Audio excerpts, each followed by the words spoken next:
Hello Taurus, Sun, Moon Rising and Venus signs. Kamusta kayo?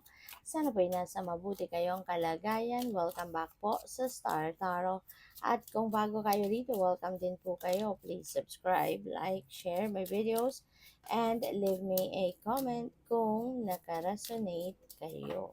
Thank you. So, Taurus, first card ninyo rito, do not be afraid to follow your dreams. Okay, wag daw kayong matakot na sundin ninyo kung ano yung inyong pangarap, gawin ninyo kung ano yung ah, pinapangarap ninyo. Okay? So, what else we have? If it doesn't feel right, then the answer is no. Ayan. So, ramdam naman ninyo ito, Taurus, no? Mararamdaman ninyo ito. Na kapag ang isang idea, kunyari, or desisyon ninyo, or magiging desisyon, is tama, or it's good, it's for your highest good, mararamdaman mo naman na ah, may excitement ka, masaya ka about it, at magaan no, sa pakiramdam. Pero kapag 'di ba? Pakiramdam mo medyo parang may kaba, kapag iniisip mo 'yon, na idea na 'yon, kinakabahan ka, natatakot ka, nagiging anxious ka, yung parang hindi mo parang hindi mo mabuo-buo no, yung idea na 'yon. Kumbaga, then ibig sabihin na red flag na 'yon and that is a no. Ano 'yon, paramdam na sa'yo na hindi 'yan makakabuti para sa'yo kaya 'wag mong gawin. Okay? So, what else? We have, when a feather floats down from above, an angel is showering you with love. Ayan. So, kapag meron kang nakikitang feather, you know, when you are seeing a feather that is floating from above, ibig sabihin nito na nagpaparamdam ang mga angels mo, yung guardian angels mo, nagpaparamdam sa'yo, no, na nandiyan sila. Okay, nandiyan sila, huwag kang matakot, huwag kang mag-alala because they are there for you. No? They love you at kapag mahal ka nila, 'di ba? Gagabayan ka nila, poprotektahan ka nila, yung gano'n. Okay? So, tignan natin kung ano pa ang mga messages and energy surrounding you today and in the next few days. And by the way, maraming salamat for subscribing. And if you haven't subscribed yet, subscribe na kayo. And also, maraming salamat din for not skipping the ads. Malaking bagay yan sa akin. And also, please click the join button sa baba ng video kung gusto po ninyo na mag-join kayo sa membership. Okay? Salamat po. So, tignan natin kung ano pa ang mga messages para kay Taurus. We have the star. Wow, napakaganda nito, Taurus. This is about inspiration, fulfillment. Kasi meron dito mga wishes or meron kayong mga dreams that is coming to fruition sa ngayon. Kaya this is very exciting na kung ano man itong mga minimithi mo, ano man itong mga desires ng puso mo, one day, soon, that is coming to fruition. Okay? Yan ay mapupulfill na, yan ay mangyayari na, yan ay dadating na sa buhay ninyo. Kaya just keep the faith.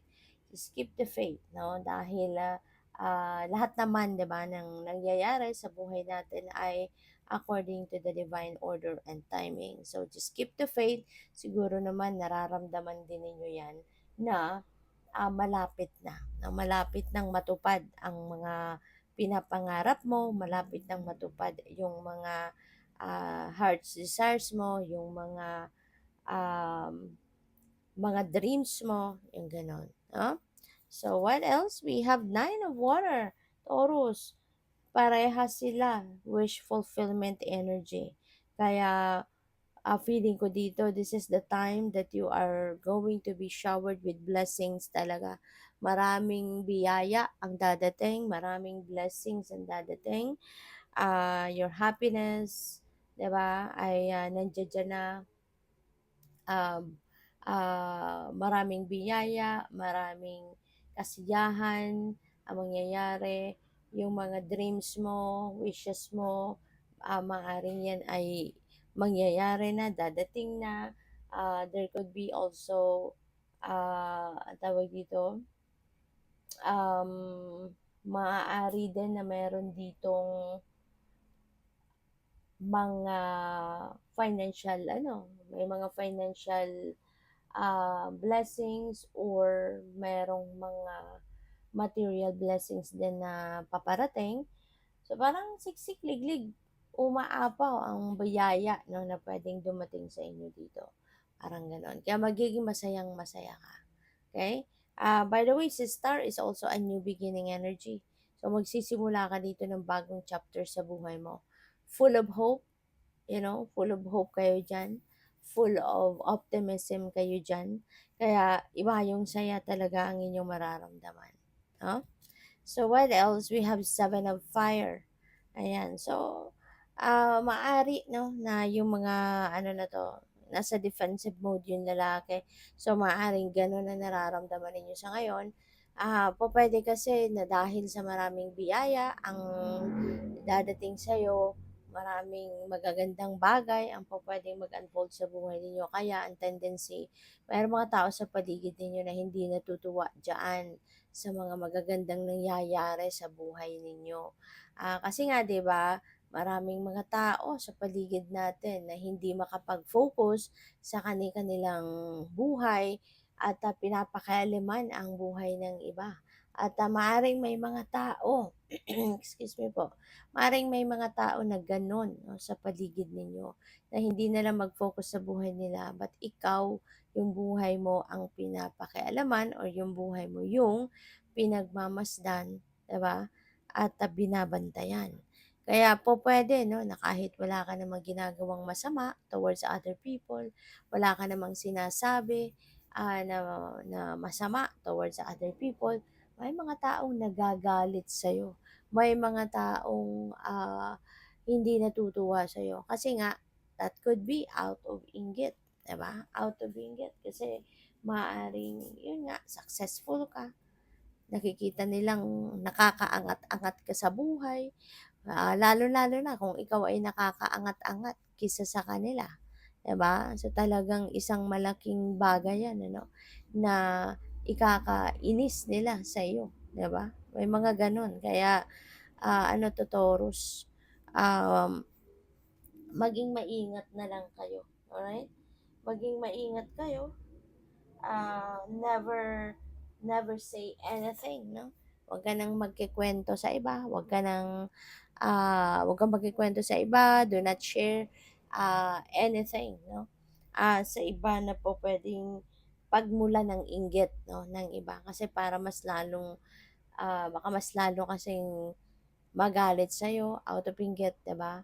So, mas magandang wala silang alam kung anong nangyayari sa'yo. Ang importante naman dito yung kasiyahan mo, kasiyahan ng pamilya mo, 'di ba? Hindi naman kailangan na malalaman or ipapaalam sa iba, 'di ba? Kung ano yung mga biyayang natanggap ninyo, 'di ba? Kasi maaaring that could just cause, inggit sa iba at baka alam mo na 'pag ang tao may kinaiinggitan 'di ba, puwedeng makagawa sila ng hindi maganda towards that person. Kaya para na lang na sa safety ninyo 'no, para na lang sa ikakabuti ninyo, just keep it close to your heart. Kung ano man yung mga ano ninyo, mga tagumpay, ano man yung mga blessings na natanggap ninyo, 'di ba? Other than you can share with other people kung ano man ang mga biyaya ninyo, hindi naman na kailangan, di ba, na ipagsasabi pa. Yung mga ganun ba? For your safety. So, good luck. Thank you for watching. Love and light. Namaste.